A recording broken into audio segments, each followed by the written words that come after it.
Okay. ఇది morning capsicum curry వండాను. So, నాకు ఇది ఒక్కసారి అంటే ఇంతకుముందు ట్రై చేశాను, సక్సెస్ అవ్వలేదు. సో, మళ్ళీ ఇంకొకసారి పెడదామని అయితే దాని సీడ్స్ అయితే తీసుకొచ్చానండి. ఆల్రెడీ ఇది కిచెన్ వేస్టేజ్‌తోని మిక్స్ చేసిన పాటింగ్ సాయిల్. సో, ఇందులో వచ్చేసి ఈ బంచెస్ ఇలానే పెట్టి చూస్తాను. అంటే కొంచెం డిఫరెంట్‌గా ట్రై చేద్దామని. తర్వాత మళ్ళీ నేను ఒకవేళ ఇవి వచ్చి సక్సెస్ వచ్చిందనుకోండి, అప్పుడు వేరే పాట్స్‌కి షిఫ్ట్ చేస్తాను.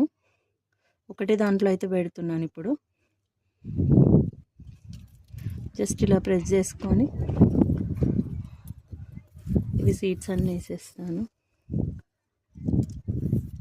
కొంచెం మీద నుంచి సాయిల్ జల్లేసుకుంటే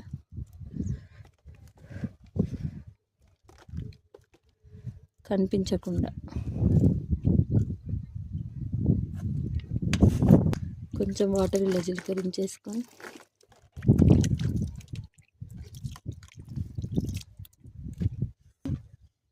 వాటర్ ఇలా స్ప్రింకిల్ చేసుకొని పెట్టేయడమే. అప్డేట్ ఇస్తాం మళ్ళీ.